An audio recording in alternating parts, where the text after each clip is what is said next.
तो midnight studio के 5वें पार्ट में आपका स्वागत है। तो लास्ट पार्ट में हमने देखा था कि एक आत्मा स्टूडियो में आई जिसने हैन को पजेस कर लिया ताकि उसके जरिए सियोन को ब्लैकमेल कर सके, लेकिन सियोन ने हैन को उस आत्मा के चंगुल से बचा लिया था। साथ ही वो अब से हैन के साथ ही रहता है ताकि हैन को हर खतरों से बचा पाए। तो इसी पार्ट की शुरुआत में हम सियोन के बचपन के सीन को देखते हैं जहाँ पर वो अपने अंकल की फोटो खींच रहा है और यही फोटो दोस्तों अंकल के 35 साल पूरा होने के बाद दीवार पर लगेगी। सियोन वो फोटो बिल्कुल भी खींचना नहीं चाहता था क्योंकि उसको पता था ये फ्यूनरल वाली फोटो होगी और ये फोटो तभी दीवार पर लगती है जब फोटोग्राफर मर जाता है। पर सियोन अपने अंकल को मरता हुआ नहीं देखना चाहता था। अंकल कहता है कि सियोन तुम्हें घबराने की कोई जरूरत नहीं है, मैं नहीं मरने वाला, ये तो बस एक रिवाज है जो फोटोग्राफर्स को पूरा करना होता है, इसलिए तुम मेरी फोटो खींच दो। इसके बाद दोस्तों हम प्रेजेंट टाइम का सीन देखते हैं जहाँ सियोन हैन से वो फोटो खिंचवा रहा है और यही फोटो सियोन के मरने के बाद दीवार पर लगेगी। हैन बेचारी इस बात से अनजान है कि वो सियोन के फ्यूनरल की फोटो को खींच रही है। फिलहाल इस समय तो वो सियोन को अच्छे अच्छे पोज देने को कहती है ताकि अच्छी फोटोज आ पाए। फिर इस तरह दोनों आपस में अच्छा समय बिताते हैं क्योंकि कभी आत्माएं तो कभी जून और पार्क उनको अकेले रहने नहीं देते,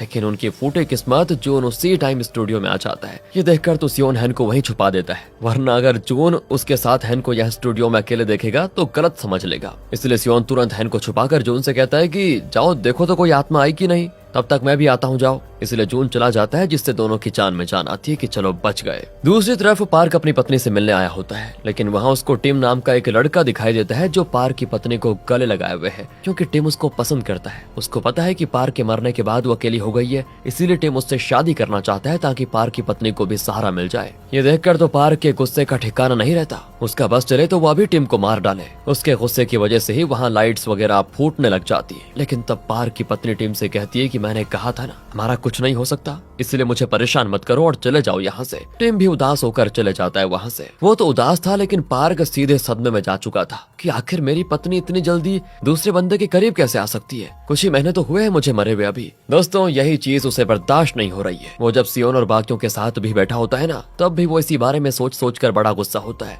अब सियोन तो समझ चुका था कि पार्क के साथ पक्का कुछ गड़बड़ी हुई है और वो बता नहीं रहा कि आखिर उसको परेशानी क्या है। तो सियोन भी खुद ही में सोचता है कि चल मैं खुद इस बात का पता लगा लूंगा। और फिर पार्क के जाने के बाद जूलिया वहाँ पर आती है जो सियोन और हैन को एक साथ देख कर कहती कि अरे वाह क्या बात है, डेट चल रही है क्या? वैसे मैं भी एक बार एक बंदे के साथ रिलेशनशिप में आई थी, लेकिन जिस दिन हम दोनों पहली बार मिलने वाले थे उसके बाद से ही उस बंदे ने मुझे मैसेज करना बंद कर दिया, छोड़ दिया मुझे। शायद उसको कोई और मिल गई होगी, इसलिए मैंने तब से रिलेशनशिप वगैरह का चक्कर ही छोड़ दिया। ये सुनकर वहीं पर खड़ा जून हैरान हो जाता है कि इसका मतलब जिस लड़की से मैं पहली बार मिलने वाला था लेकिन ओवर टाइम की वजह से मेरी जान चली गई, वो लड़की कोई और नहीं बल्कि जूलिया ही थी। और मुझे तो यकीन नहीं होता। मैं हमेशा से सोचता था कि वो लड़की कैसी होगी, जीते जी तो देख नहीं पाया, लेकिन मरने के बाद पता चल गया कि वो लड़की कौन थी, बताओ। इधर पार्क टिम की दुकान पर आता है जहाँ वो फूल बेचने का काम करता है। तभी दुकान पर कुछ कस्टमर्स आ जाते हैं तो टिम अपना फोन वहीं पर छोड़कर कस्टमर को देखने चला जाता है। इसी मौके का फायदा उठाकर पार्क उसके और अपनी पत्नी के चैट्स को पढ़ता है जहाँ दोनों के बीच डेली काफी बातें होती है,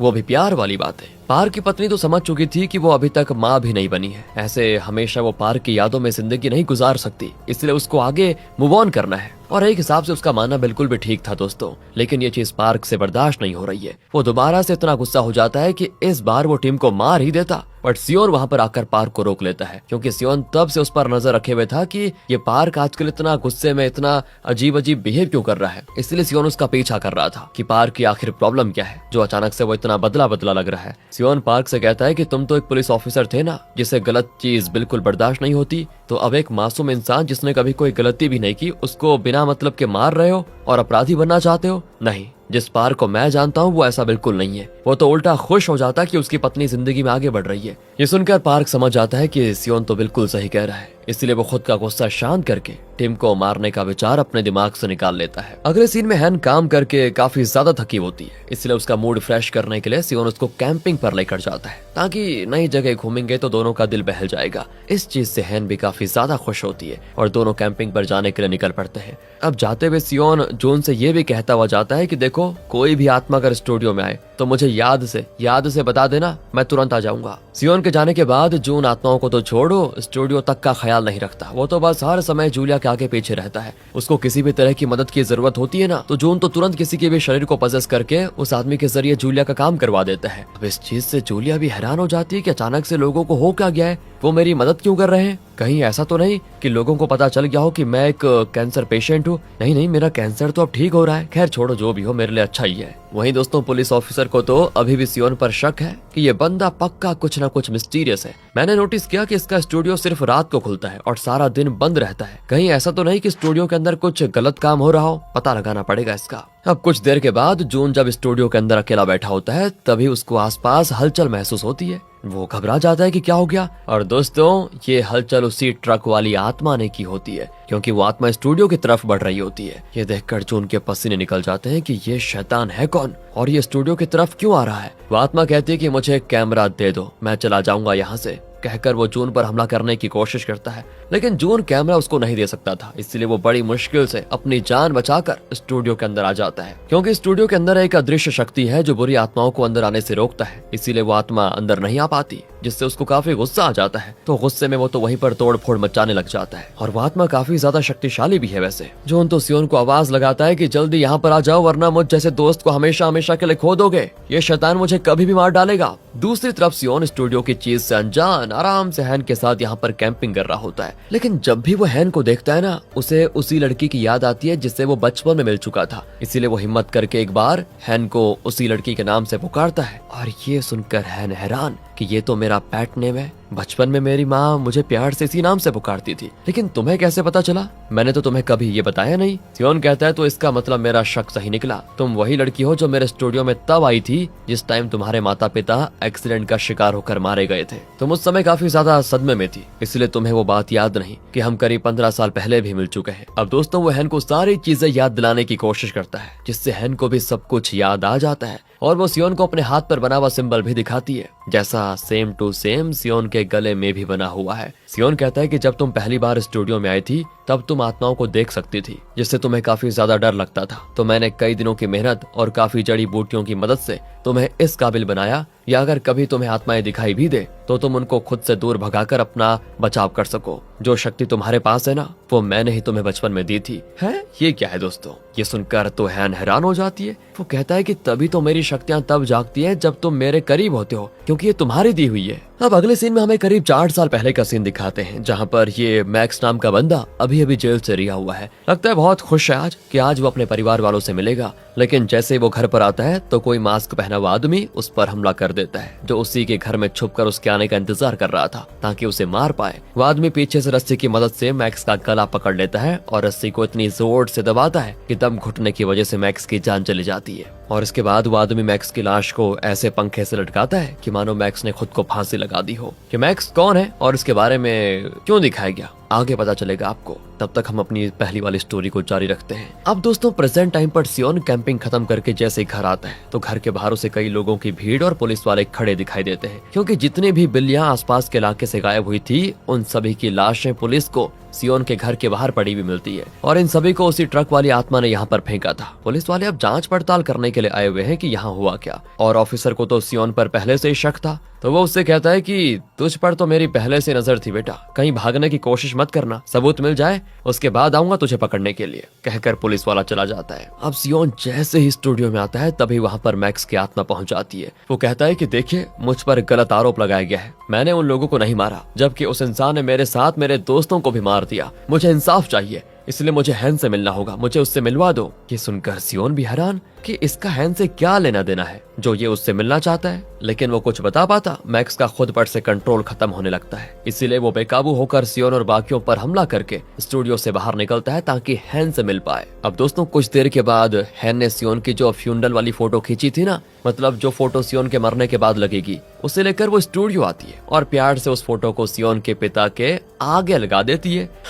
जून जैसे ये देखता है ना, वो हैन से कहता है कि अरे अरे अरे ये क्या कर रही हो, अभी करीब 40 दिन बाकी है सियोन को मरने में, तुम अभी उसकी फ्यूनरल वाली फोटो लगा रही हो, बताओ। अब ये सुनकर तो हैन के पैरों तले जमीन खिसक जाती है। उसको यकीन ही नहीं होता ये क्या बकवास कर रहा है। कहती है 40 दिनों के बाद सियोन मर जाएगा, क्या कह रहे हो? जून समझ चुका था कि भारी मिस्टेक हो गई भाई, लगता है हैन को श्राप के बारे में कुछ पता ही नहीं है, मैंने सब बता दिया, काम खराब हो गया, अब ये सियोन मुझे छोड़ेगा नहीं। तभी हैन से मिलने के लिए सियोन वहाँ पर आता है और हैन को देखकर वो काफी खुश भी है। लेकिन हैन कहती है सियोन ये तुमने अच्छा नहीं किया है, तुमने मेरी फीलिंग्स के साथ खिलवाड़ किया। तुम्हें पता है कि तुम मरने वाले हो, लेकिन तुमने मुझे बताया नहीं और मेरे साथ प्यार का झूठा नाटक किया ताकि आखिरी के बचे हुए कुछ दिन तुम आराम से गुजार पाओ और उसके बाद मैं हमेशा तड़पते रहूं। सियोन कहता है कि देखो, मुझे पता है मेरी गलती है, मुझे तुम्हें बता देना चाहिए था, लेकिन मुझे डर भी था कि ये जानकर कहीं तुम मुझे हमेशा हमेशा के लिए छोड़ न चले जाओ। देखो, तुम्हारे साथ रहते हुए मैंने जिंदगी जीना सीखा है। जिंदगी क्या होती है इसका मतलब भी तुम्ही ने मुझे समझाया, इसलिए जितनी मेरी जिंदगी बाकी है ना, कम से कम इतने दिन तो मेरे साथ आराम से रुक जाओ। अब हैन कहती है, मैं सब कुछ माफ कर देती, लेकिन तुमने खुद की फ्यूनरल फोटो मुझसे क्यों खिंचवाई? मैंने कितने प्यार से वो फोटो खींची थी,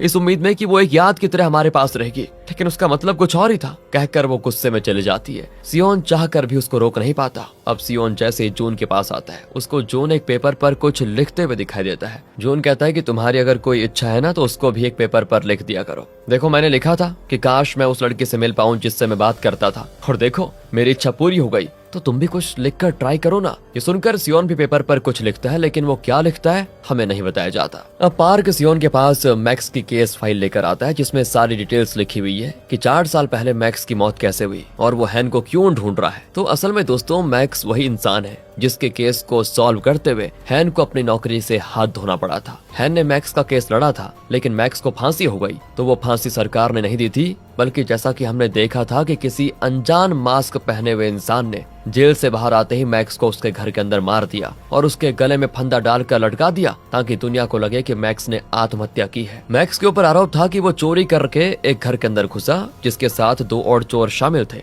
पर चोरी करने के बाद उसने अपने दोनों साथियों को घर के अंदर ही मार दिया। और जैसे ही वो सारा चुराया हुआ माल गाड़ी में डालकर भाग रहा था, तभी पुलिस ने मैक्स को गिरफ्तार कर लिया। मैक्स तो कहता रहा कि मैंने अपने साथियों को नहीं मारा, बल्कि कोई दूसरा इंसान है जिसने ऐसा किया है, उसी ने मेरे दोस्तों को मारा, वो मुझे भी मार सकता है। लेकिन किसी ने उसकी नहीं सुनी और मैक्स को अपराधी मानकर उसको जेल में डाल दिया। हैन का बॉस जल्दी से जल्दी इस केस को निपटाना चाहता था, क्योंकि ये केस सॉल्व करने के बाद वो मिनिस्टर ऑफ जस्टिस बनने वाला था। लेकिन जब हैन ने गहराई से इस केस की जांच की, तब उसे पता चला कि मैक्स ने वो चुराया हुआ सामान अपनी गाड़ी में रखा ही नहीं था, बल्कि उन चुराए हुए सामानों पर तो किसी दूसरे इंसान के फिंगरप्रिंट मिले थे, जिससे साबित होता है कि मैक्स और उसके दोनों दोस्तों के अलावा वहाँ कोई चौथा बंदा भी मौजूद था, जिसकी कोई जानकारी निकालना ही नहीं चाह रहा। हैन ने जब अपने बॉस को इसके बारे में बताया कि मैक्स के साथ देखो गलत हो रहा है, तो बॉस ने अपनी पोस्ट बचाने के लिए हैन पर ही झूठा आरोप लगा दिया कि हैन ने गलत सबूत ढूंढे हैं, जिनके बिना पर वो मैक्स जैसे अपराधी को बचाने की कोशिश कर रही है। इस तरह के आरोप लगे हैन पर। इसके बाद उसने हैन को नौकरी से भी निकाल दिया, लेकिन बॉस की करतूत और मैक्स से जुड़ी हुई जितनी भी जानकारी हैन के पास थी, उसने उसको इंटरनेट पर पोस्ट कर दिया, जो पोस्ट वायरल हो गई। लोग मांग करने लगे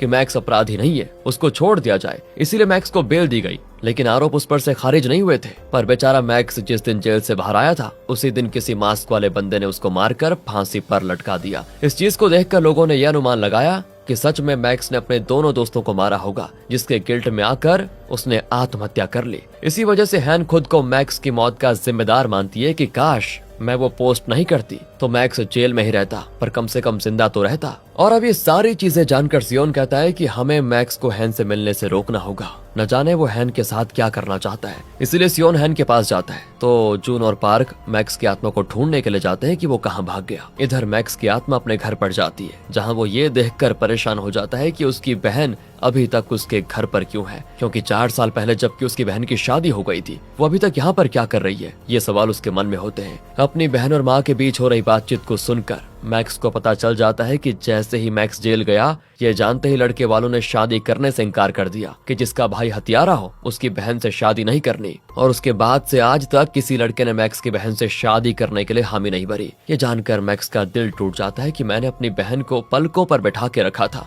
उसके खुशी के लिए अपनी जान तक दे सकता था मैं, लेकिन आज मेरी ही वजह से मेरी बहन हर दिन घुट घुट कर जी रही है, जबकि मेरी इसमें कोई गलती भी नहीं थी। मैक्स की बहन जैसे ही ऑफिस आती है, वहाँ पर एक बंदा उसको अपनी शादी का कार्ड देकर कहता है, मेरी शादी में जरूर आना, तुम्हारी तो हो नहीं रही, दूसरों को ही देखकर खुश हो जाओ। ऐसे ही वो मैक्स की बहन को दोस्तों काफी बुरा भला कहता है, जो बेचारी चुपचाप सुनते जाती है। ये देखकर मैक्स के गुस्से का ज्वाला फट जाता है, वो इतना गुस्सा हो जाता है ना कि पूरा ऑफिस ही टूटने लगता है। तभी वहाँ पर सियोन और पार्क पहुँचते हैं, जो मैक्स को शांत करते हैं, वरना वो तो सभी को मार देता, लेकिन मैक्स उन पर ही हमला कर देता है दोस्तों। तब वहाँ पर हैन आती है और मैक्स से कहती है कि रुक जाओ। उसको देखते ही मैक्स का सारा गुस्सा खत्म हो जाता है। वो हैन से कहता है कि आपने कहा था ना, आप मुझे इंसाफ दिलाओगी, आपने मुझे जेल से बाहर निकाला, इसीलिए आपका शुक्रिया। लेकिन एक आखिरी मदद कर दो मेरी, और उस इंसान का पता लगाओ जिसने मुझे मारा। मुझे आप पर पूरा भरोसा है कि आप मेरी मदद करोगे। वो तो हैन के पैर पकड़कर रोते हुए कह रहा होता है ये सारी चीजें। हैन और बाकियों को बड़ा बुरा भी लगता है, तो हैन कहती है मैं पूरी कोशिश करूंगी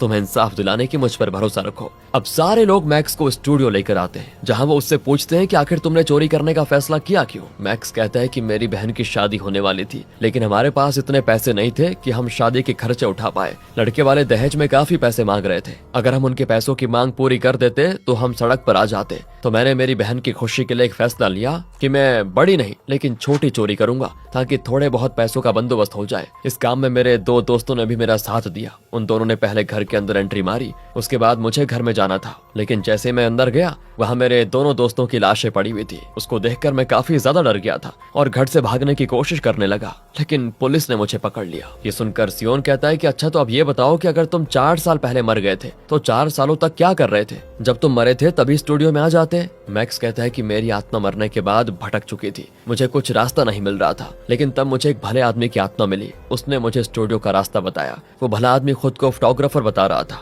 ये सुनकर सियोन हैरान रह जाता है कि फोटोग्राफर, इसका मतलब वो भले की आत्मा मेरे खानदान में से किसी की होगी। तो वो अपने पूरे खानदान में जितने लोग मरे थे उन सभी की फोटो दिखाकर कहता है कि बताओ तुम्हारी मदद किसने की थी। तब मैक्स सियोन के अंकल की फोटो पर इशारा करके बताता है यही मुझे मिले थे। और ये सुनकर सियोन को लगता है सदमा, क्योंकि आज तक वो समझता था कि शायद उसके अंकल दुनिया के किसी कोने में जाकर जिंदा होंगे, लेकिन आज उसे कंफर्म हो गया है कि उसके अंकल भी शाप से बच नहीं पाए और जान चली गई उनकी। अब सियोन वहाँ से उस घर में जाने के लिए निकल जाता है जिसमें मैक्स ने चोरी की थी, ताकि कुछ सबूत वगैरह ढूंढ पाए। ये देखकर हैन भी उसके साथ जाने लगती है। सियोन कहता है कि नहीं, तुम्हें जाने की जरूरत नहीं है, वो जगह बहुत ही खतरनाक होगी और मैं तुम्हें किसी भी खतरे में डालना नहीं चाहता। हैन कहती है कि अरे भूल गए, हमारा कॉन्ट्रैक्ट अभी खत्म नहीं हुआ है, हमें एक दूसरे का साथ देना है, इसलिए मैं तुम्हारा साथ दे रही हूँ। इसका ये मतलब नहीं कि मैंने तुम्हें माफ कर दिया। और इसके बाद हैन सियोन से मुंह फुलाए हुए ही उसके साथ उस चोरी वाले घर में पहुंच जाती है, जहाँ से उनको एक सीक्रेट दरवाजा मिलता है जिसको छुपाया गया था। वैसे ये देखकर सियोन कहता है कि शायद मैक्स सच कह रहा था,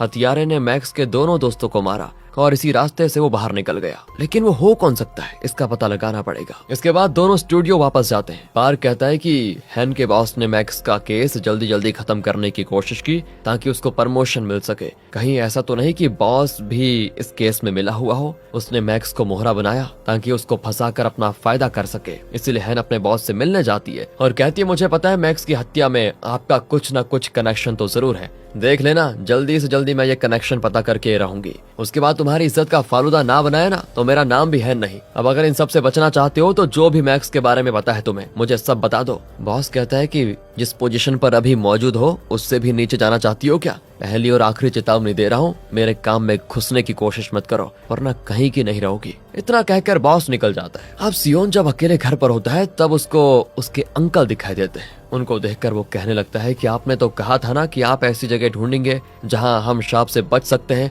लेकिन आपने ऐसा नहीं किया, आप भी मर गए और अब मेरी बारी है, पर मैं मरना नहीं चाहता। मैं आपके जितना हिम्मत वाला नहीं हूँ, मुझे डर लगता है मरने से। ये सुनकर उसके अंकल मुस्कुराकर वहाँ से हो जाते हैं गायब। शायद वो सियोन को कुछ मैसेज देना चाह रहे थे जो सियोन समझ नहीं पाया। अब सियोन जैसे कमरे के बाहर निकलता है तभी वहाँ पर एक पागल आदमी आ पहुँचता है जो रेंच को लेकर सियोन पर हमला शुरू करता है। इस आदमी के अंदर वही ट्रक वाली आत्मा घुस चुकी है दोस्तों, जो सियोन को मारना चाहती है। ये देखकर सियोन तुरंत वहाँ से भागने लगता है, जिसके पीछे वो पागल आदमी अभी भी पड़ा हुआ है। काफी दूर तक भागने के बाद सियोन की हिम्मत जवाब दे जाती है, क्योंकि आत्मा घुसने की वजह से वो तो दूर तक भागने के बाद भी थका नहीं, लेकिन सियोन थक चुका था। ये देखकर वो आदमी सियोन को बहुत मारता है, लेकिन जैसे वो रेंच से उसकी जान लेने वाला होता है तभी वहाँ पर हैन पहुंच जाती है और वो जैसे सियोन को छूती है, हैन की शक्तियों की वजह से उस आदमी के अंदर से वो आत्मा निकल जाती है। इसके बाद उस आदमी को पुलिस द्वारा दबोच लिया जाता है। अब जान बचाने के लिए सियोन हैन का शुक्र अदा करता है कि तुम नहीं आती तो मैं तो मर जाता, लेकिन वो सियोन को देखे बगैर ही वहाँ से जाने लगती है। सियोन कहता है कि प्लीज मुझे माफ कर दो ना, मुझसे गलती हो गई, मैंने मान लिया। जब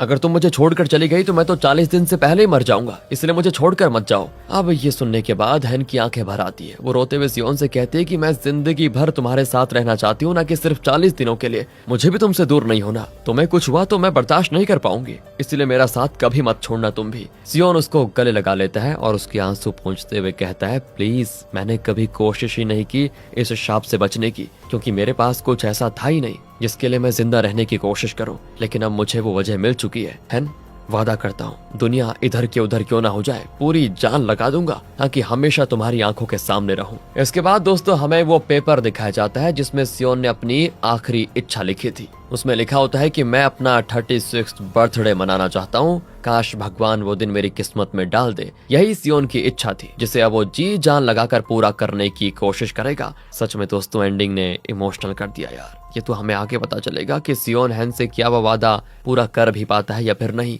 क्या वो हमेशा उसके साथ रहेगा। पर सबसे पहले उसे सबसे खतरनाक आत्मा यानी कि गार्डियन एंजल से मुकाबला करना होगा, तभी जाकर वो खुद को बचा सकता है। वेल अब देखना इंटरेस्टिंग होगा कि सियोन और हैन के प्यार में इतनी ताकत है क्या जो सियोन को शाप से बचा सके, या फिर उनका प्यार और विश्वास हार जाएगा। देखते हैं अगले एपिसोड्स में। ध्यान रखिए, कीप वॉचिंग। मिलते हैं अगली वीडियो में। Thanks for watching.